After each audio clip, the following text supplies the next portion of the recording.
Hi friends, நம்ம 6th எபிசோடுக்குள்ளே போயிடலாம். 6th எபிசோட ஸ்டார்டிங் சீனில் ஒரு பூனையை பிடிக்கிற மிஷினில் நருட்டோ, சாஸ்கே, சக்குரா, கக்காஷி எல்லாம் இருக்காங்க. பூனையை பிடிச்சிட்டு வந்து அவங்கக்கிட்ட கொடுத்த உடனே நெக்ஸ்ட் மிஷினுக்காக ஹொக்காகிட்ட வராங்க. எங்களுக்கு இந்த மாதிரி மிஷின்லாம் வேணாம், எங்களுக்கு நல்ல மிஷினாக கொடுங்க அப்படின்னு நருட்டோ சொல்கிறா. மொத்தம் 4 வகையான மிஷின் இருக்குது. ஹொக்கா, ஜூனியனுக்கு, கெனியனுக்கு. டி ரேங்க் மிஷின் தான் கெனியனுக்கு. அதுதான் உங்களுக்கு, அதுக்கான காசும் அவங்க கொடுத்துருவாங்க அப்படின்னு சொல்லி இது பண்ண உடனே நருட்டோ அங்கே போய் உட்காந்துக்கிறான். சரி, அவங்களுக்கு ஒரு சி ரேங்க் மிஷின் கொடுக்குறேன், எந்த இவர் பாதுகாத்துட்டு போங்க பிரிட்ஜ் பில்டரை அப்படின்னு ஆர்வமாக முன்னாடி வந்து நிற்கிறான். அதுக்கப்புறம் நருட்டோ, சாஸ்கே, சக்குராலாம் போய்கிட்டு இருக்காங்க. கக்காஷிட்டு சக்குரா கேட்குறா, இவங்க வில்லேஜில் நிஞ்சாஸ் இல்லையான்னு. மொத்தம் 5 வகையான வில்லேஜ் இருக்குது. அதில் ரைகாகே, மிசுகாகே, கசிகாகே, ஹொக்காகேன்னு 5 பேர் இருக்காங்க.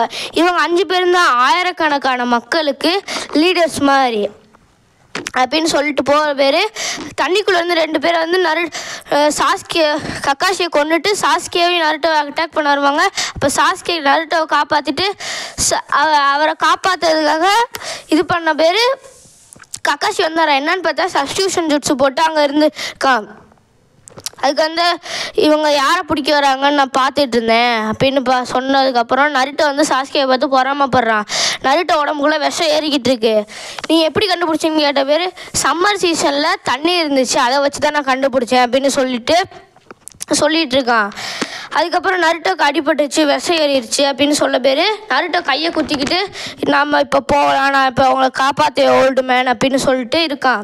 நீ நிறைய ரத்தம் போச்சுன்னா அப்பயும் நீ செத்துருவ அப்படின்னு கக்காஷி சொல்கிறான். அதுக்கப்புறம் கையை பிடிச்சி பார்க்குறான், அவனோடது ஆல்ரெடி ஹீல் ஆயிடுச்சு. என்னான்னு பார்த்தா இது அது நைன் டெயிலோட பவர் அப்படின்னு கக்காஷி சொல்கிறான்.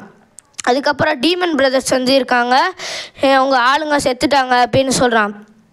நெக்ஸ்ட்டு நானே போகிறேன் அப்படின்னு சொல்லி இந்த எபிசோடு முடியுது. இந்த வீடியோ உங்களுக்கு பிடிச்சிருந்துச்சுன்னா லைக் பண்ணுங்கள், ஷேர் பண்ணுங்கள், கமெண்ட் பண்ணுங்கள், மறக்காமல் பெல் ஐக்கனையும் கிளிக் பண்ணுங்கள். Bye friends.